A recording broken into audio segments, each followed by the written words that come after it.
오늘은 일론 머스크라는 인물에 대해 알아보겠습니다. 책. 일론 머스크는 월터 아이작슨이 쓴 일론 머스크의 인생을 다룬 책입니다.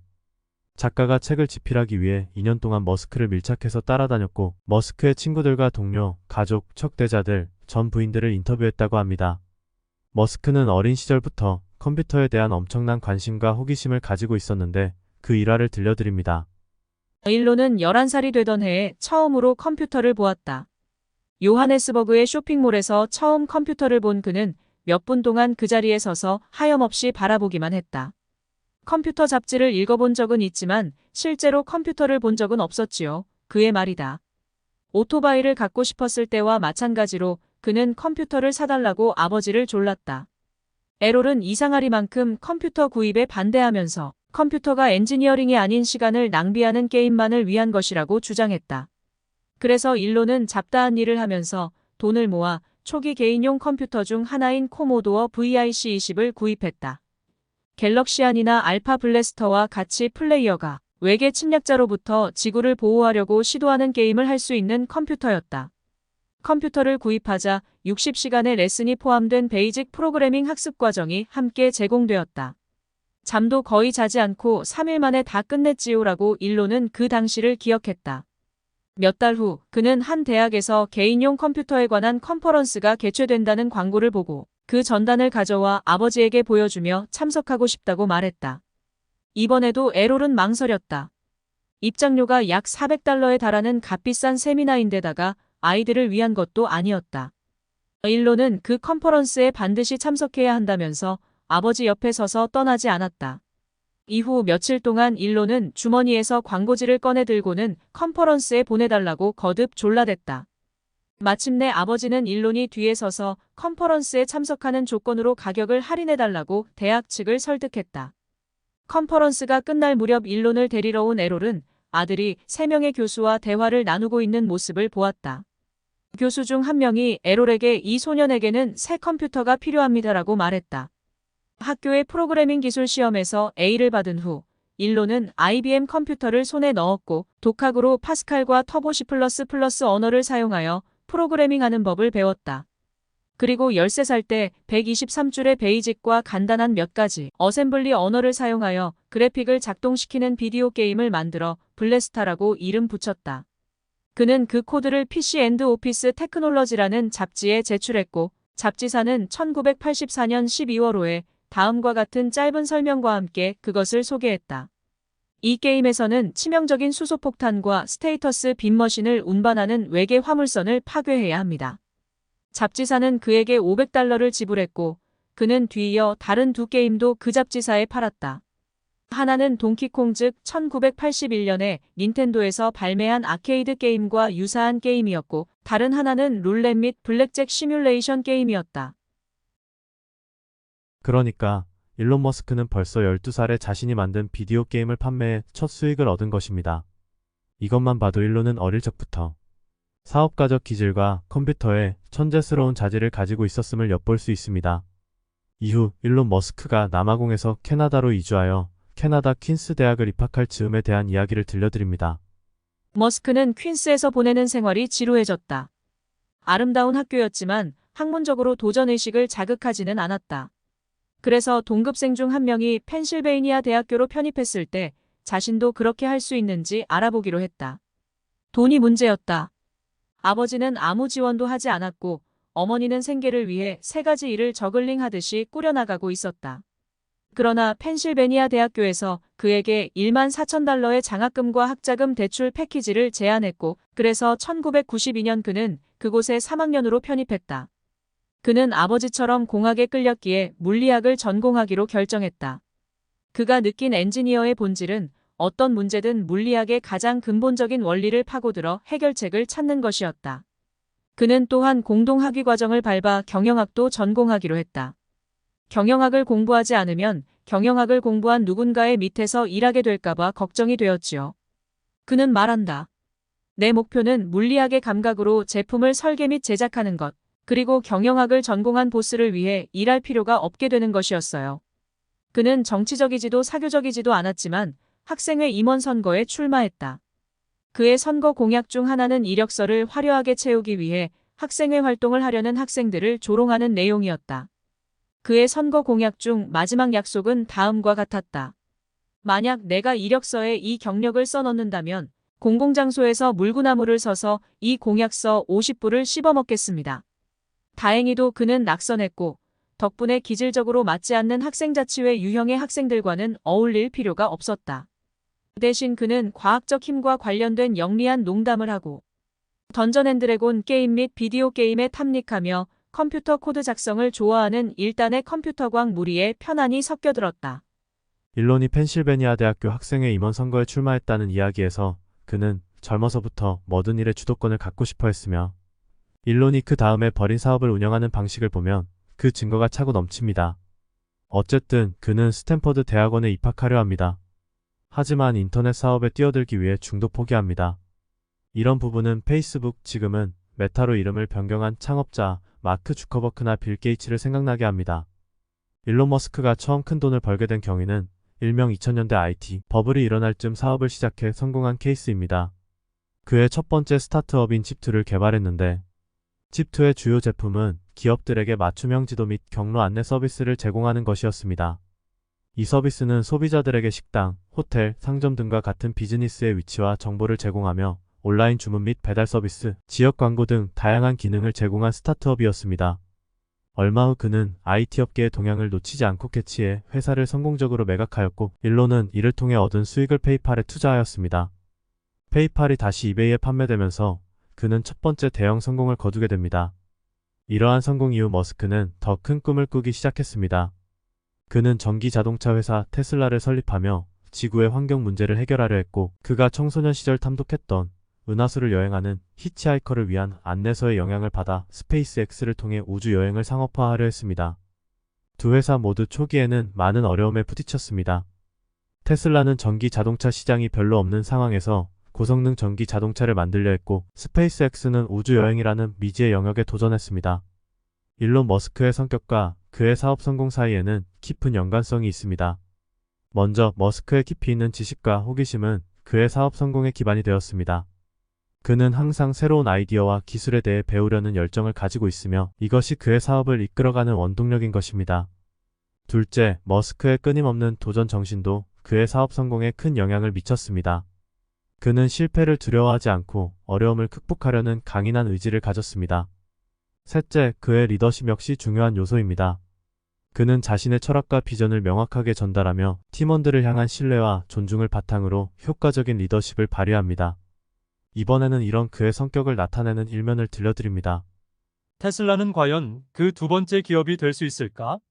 당시에 그것은 불분명해 보였다.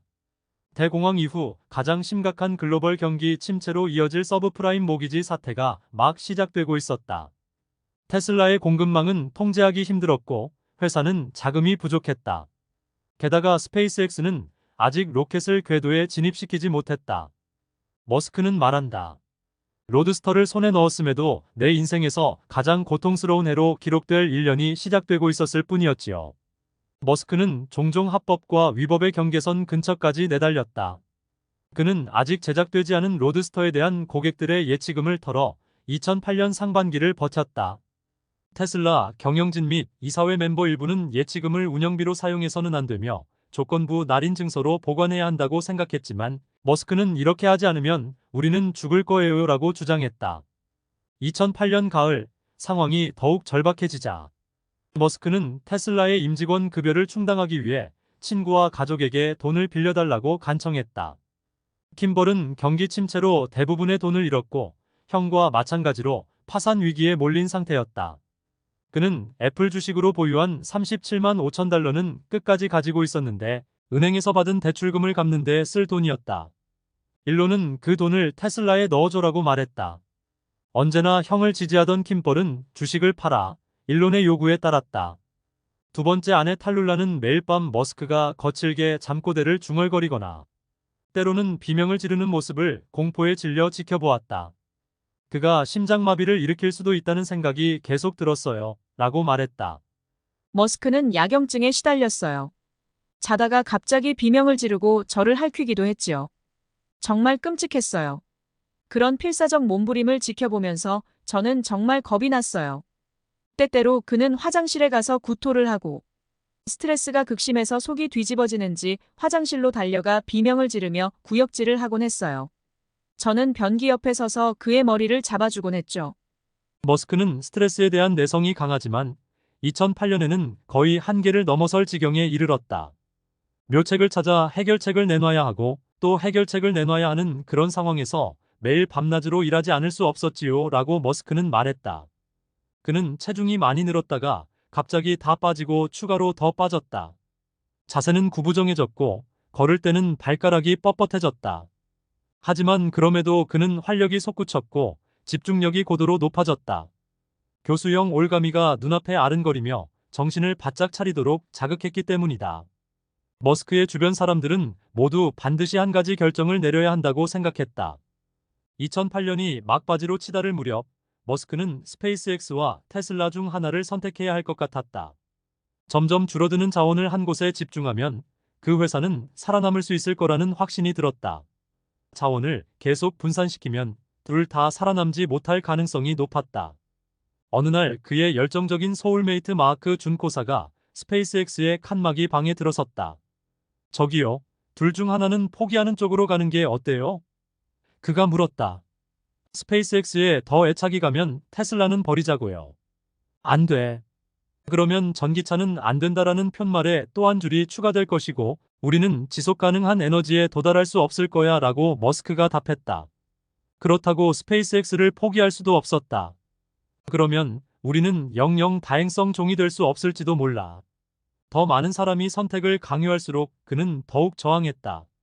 나는 감정적으로 2명의 아이가 있고 식량은 부족한 상황에 놓인 것 같았어요. 두 아이에게 식량을 절반씩 나눠주면 두 아이 모두 죽을 수도 있고 한 아이에게 음식을 몰아주면 적어도 그 아이는 살아남을 확률이 높아지죠. 하지만 내가 과연 내 아이 중 한 명을 죽게 놔두는 결정을 내릴 수 있을까요? 그래서 나는 둘 다 살리기 위해 모든 것을 바치기로 결심했지요. 이번 4번째 발사가 성공하지 못하면 스페이스X는 종말을 맞게 될 것이었으며 그와 더불어 우주 개척을 민간 기업가가 주도할 수 있다는 엉뚱한 개념도 사라질 터였다.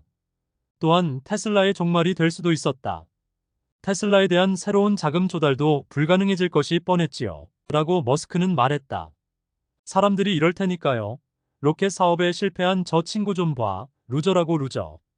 발사는 2008년 9월 28일로 예정되었고 머스크는 로스앤젤레스에 있는 스페이스X 본사의 지휘 차량에서 발사를 지켜볼 계획이었다. 긴장을 풀기 위해 킴벌은 그날 아침 아이들을 데리고 디즈니랜드에 가자고 했다. 혼잡한 일요일인데다가 미리 VIP 입장권을 준비하지 못해서 그들은 긴 줄에 서서 기다려야 했다. 다행스럽게도 이 기다림은 일론에게 진정 효과를 가져왔다. 그들은 시의적절하게도 스페이스 마운틴 롤러코스터를 탔는데 사실이 아니라면 진부하게 느껴질 정도로 너무 빤한 은유였다. 디즈니랜드에 갈 때 입었던 베이지색 폴로 셔츠와 빛바랜 청바지 차림 그대로. 머스크는 오후 4시 발사창이 열리는 시점에 맞춰 지휘 차량에 도착했다. 모니터 중 하나를 통해 콰즈 발사대에 세워져 있는 펠컨 1호를 확인할 수 있었다.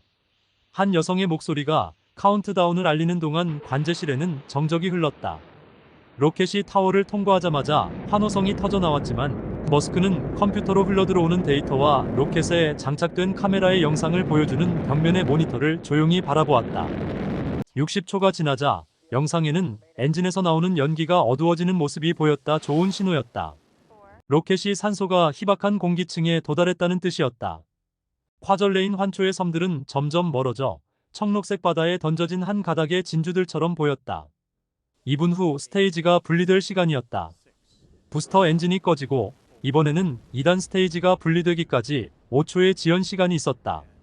세 번째 발사를 망쳤던 충돌을 방지하기 위해서였다. 상단 스테이지가 천천히 분리되자 머스크는 마침내 기쁨의 탄성을 내지를 수 있었다. 상단 스테이지의 캐스트렐 엔진은 완벽하게 작동했다. 노즐은 열로 인해 칙칙한 빨간색으로 빛났지만 머스크는 그 소재가 백열 상태로 변하며 견뎌내리라는 것을 알고 있었다. 마침내 269분 후 캐스트렐 엔진은 계획대로 작동을 멈추었고 탑재체가 궤도에 방출되었다. 옆에 귀청이 터질 듯한 환호성이 계속되었고 머스크는 두 팔을 하늘로 치켜들고 연신 주먹질을 해댔다. 옆에 서 있던 킴벌은 펑펑 울기 시작했다. 위 사례에서 보는 바와 같이 일론 머스크의 끊임없는 도전 정신 그리고 리더십이 결합된 결과가 바로 그의 사업 성공이라고 할 수 있습니다. 일론 머스크가 세운 회사는 테슬라와 스페이스X 뿐일까요? 머스크는 이 두 회사 외에 솔라시티, 트위터, 뉴럴링크, AI, 엑스캄, 보어링 컴퍼니 같은 무려 5개의 회사를 더 운영하고 있습니다. 즉, 전기차의 생산과 배터리 기술에 주력하며 지속 가능한 교통 시스템을 구축하는 테슬라, 우주 탐사와 우주 비행을 목표로 하며 우주 산업을 혁신하고 인류의 우주 개발을 개척하는 사업인 스페이스X, 태양광 발전 및 에너지 저장 기술에 집중하여 지속 가능한 에너지 솔루션을 제공하는 솔라시티, 소셜 미디어 플랫폼으로 사람들이 생각과 정보를 공유하고 소통할 수 있는 공간을 제공하는 트위터, 뇌와 컴퓨터 인터페이스 기술을 개발하여 인간과 기계가 상호작용할 수 있는 기회를 제공하는 뉴럴링크, 인공지능 기술과 연구에 주력하며 혁신적인 AI 솔루션을 개발하고 적용하는 AIX.com, 지하 터널과 고속교통 시스템을 개발하여 도시교통 혁신에 기여할 보어링 컴퍼니가 그것입니다. 참으로 경영과 관리 면에서도 엄청난 열정과 능력의 보유자라는 생각이 듭니다. 이 책은 일론 머스크에 대한 734페이지에 달하는 방대한 양을 다루고 있습니다. 직접 읽으시면 훨씬 더 실감나고 재미있게 읽을 만한 추천드리고 싶은 책입니다. 항상 여러분의 성공과 행복을 응원합니다. 부비북이었습니다.